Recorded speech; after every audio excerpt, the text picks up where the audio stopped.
welcome to the Thing About Salem. I'm Josh Hutchinson.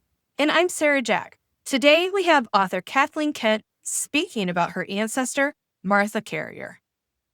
Kathleen is the author of The Heretic's Daughter, a story which was profoundly influenced by her descent from Martha Carrier, who was executed during the Salem Witch Trials on August 19th, 1692. Martha was from Andover, the town with the most accused witches. In 1690, a smallpox epidemic tore through Andover, killing 13 people, 7 of whom were Martha's own family members. And Martha was blamed for the entire epidemic, for the killing of these 13 people. They were seeing 13 ghosts come to the afflicted people, blaming Martha for their murders.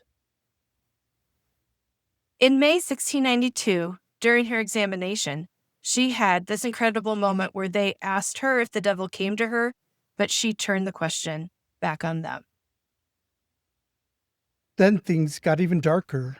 Her 4 children were arrested, and 2 of her sons were tortured until they confessed that their mother was the one who had made them the witches. The accusations piled up. The afflicted claimed Martha was promised to be the queen of hell, and Reverend Cotton Mather called her a rampant hag. These days, Martha's not remembered as a difficult neighbor, but as a strong, self-reliant woman who refused to confess to something she didn't do. Today, our conversation covers Kathleen's writing process and the story of how she learned of her Salem Witch Trials ancestry. Welcome to the Thing About Witch Hunts podcast, Kathleen Kent. Please tell us about yourself as an author. Thanks, Sarah. I came to writing relatively late in life. Usually when you're right out of college and you say you're going to be a writer, people say, you go, young person, live your dream. But if you are on the runway to 50, as I was when I started writing full-time, people are not quite so enthusiastic about it because they wonder where you've been. And I spent 20 years after college living and working in New York, first for the chairman of the Commodity Exchange, and then as a contractor for the Department of Defense in the former Soviet Union. So it was very far away from creative writing. I wrote a lot of contracts, which is they want just the facts, ma'am. So I wasn't doing really any creative writing, but I took an early retirement in 2000. I moved from New York to Texas, and I had wanted to be a writer. It had been in the back of my mind, but I needed the time and resources to do it. So when I moved to Texas, my son was a few years old. In 2002, he started school. And so I thought, if I got to the end of my life and didn't try to write the story that became The Heretic's Daughter, I think I would be full of regrets. So I didn't tell anybody but my immediate family that that's what I was doing. I spent 5 years doing research and traveling to New England to write the story, which became The Heretic's Daughter, which is about my 9 times great-grandmother, Martha Carrier, who was hanged as a witch in Salem in 1692. So the way I came to the story was through my immediate family. My maternal grandmother was the one that first told me the story. So I had an idea that that's the story that I wanted to tell. I took 5 years to write it without really any expectation other than trying to get it published and maybe sell a few copies. But it was a story very close to my heart.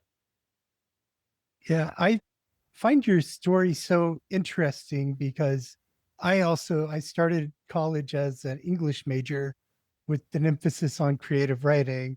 I got concerned about the job market, so I switched to business management and got stuck in a corporate finance job for like 12 years.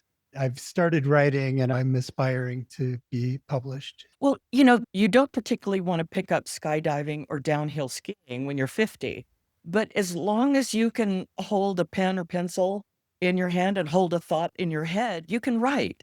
And I think actually having the ability to draw on a life's worth of experience, I think makes you a better writer. It's a deeper well of resources to draw on with your own personal experience. So I'm all for people making the courage to sit down and write what they've long wanted to put down on the page. The story of finding out about my 9 times great grandmother started when I was very young. I grew up in Texas. All of my dad's family was from Texas, but my mother had grown up in New England in a third generation farmhouse in Pennsylvania. Her maiden name was Carrier, and I didn't really know anything about my maternal grandparents. So when I was 8 years old, we took a road trip, my mother and I, to Pennsylvania, and I had the chance to meet my grandparents for the first time. My grandmother, Florence, was a wonderful woman. She grew up with older brothers. She, in a farming community, she rode wild horses. She was a dead shot with a rifle, and she smoked in public at a time when it was scandalous for women to smoke in public. So I'd heard all these stories about her. I was really looking forward to meeting her. 8 years old, sitting at the family farm table, which was the table itself was probably 150 years old.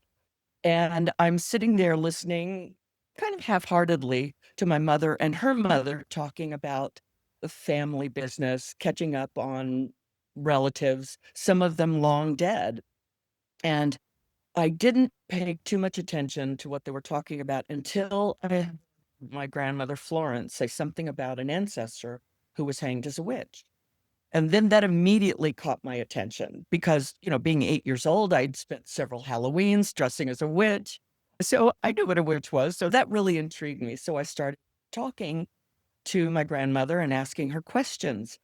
And she was really quite knowledgeable about the who, what, when, and where of the Salem Witch Trials. The Carrier family had very deep roots in New England.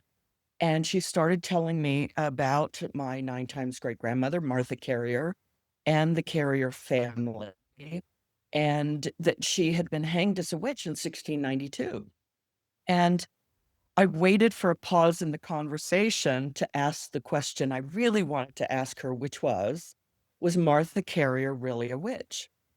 And there was a little pause, and she said, "Sweetheart, there are no such things as witches, just ferocious women."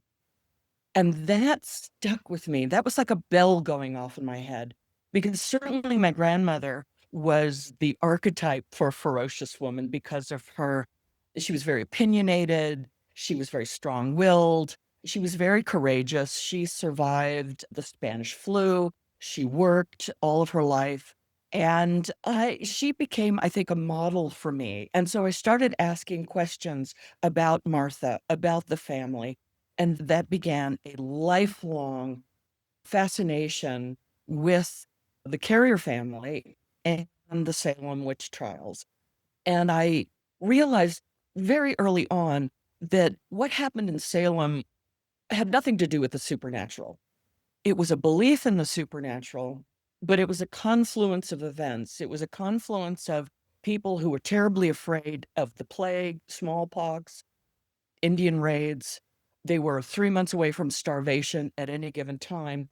Salem Village was a very litigious place. They were constantly suing each other, and they were not this starched, upright Puritans that the Victorians led us to believe. They were closer to the Elizabethans. They were haughty, bawdy, and wild. They would sue each other at the drop of a hat. They gambled, they drank, they committed adultery. And so I got a really good picture reading the town documents. And of course, as you both know, the court transcripts are extant. They're held in the Peabody Essex Museum and in other places, other universities. And so it gave me, once I became very serious about writing and spent the 5 years researching this project, it gave me a very strong scaffolding, it gave me a very strong foundational story to build factually. And then I could weave in the guesswork of how these people felt as they went through life. And it was a very harsh existence, especially for women.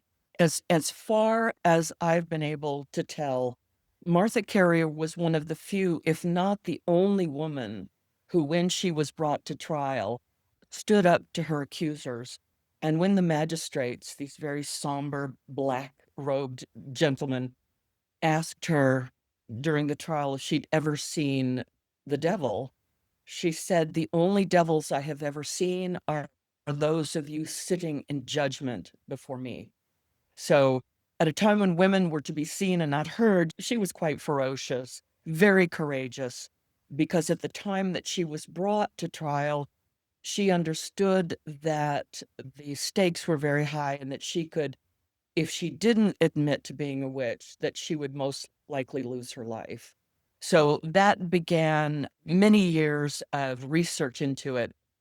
And I was lucky in the sense that the first story that I chose to write my first novel about, had a lot of paper trail that I could follow, and I could read the actual words of the people, the accusers, the people being accused, and it gave me a very full picture. And in the process of that, I was able to, or at least summon in my imagination, how these people would have reacted during the trials in Salem. The storytelling is definitely in your DNA. One of the things that I find intriguing about the Carrier experience during the Salem Witch Trials is there were so many of them suffering together. With some of the other families, my ancestors, you had Rebecca Nurse and Mary Esty. They were together somewhat, but they were really experiencing their own individual accusations. People are coming at them from different angles a little bit. But you had the children of the Carriers. It wasn't just Martha.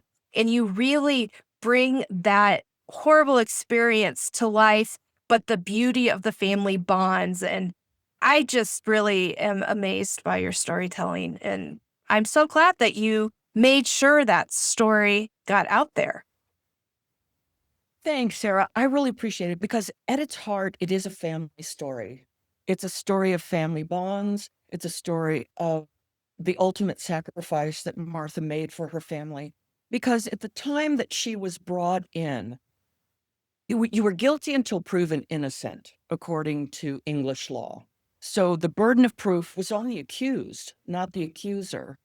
And during the trials, very often, if a person said, "Yes, I signed my soul away to the devil," admitted to your guilt, it gave the community an opportunity to rehabilitate you. You could be taken back into the fold. But if you refused, it was a testament to your guilt, ultimately. And like you said, one of the most poignant things about Martha Carrier's family, and there were many cases where family members were accused along with the accused's witch, husbands, children. But I think what's so poignant about the story is that 4 of her 5 children were arrested. Her 2 older sons were tortured in order to compel her to admit to being a witch. And people have asked, well, why didn't she just admit to being a witch? She could be restored to the faith and to the community, and she could live a long life. But as with in The Crucible, and Miller wrote The Crucible as an examination of the McCarthy Red Scare, the communist scare. It wasn't good enough to say, "I'm a communist" or "I am a witch." Then you were pressured to admit who were your Confederates, who of your neighbors and family were witches along with you. So once you took that leap into saying, "I am a witch, I am guilty," then the pressure intensified for you to name other people in the community. And Martha wouldn't do that. She wouldn't swear false witness against herself, and she wouldn't bear false witness against her neighbor. Thank you for joining us for this Author Talk episode. To hear more from our awesome conversation with Kathleen Kent, check out the upcoming episode on the Thing About Witch Hunts podcast.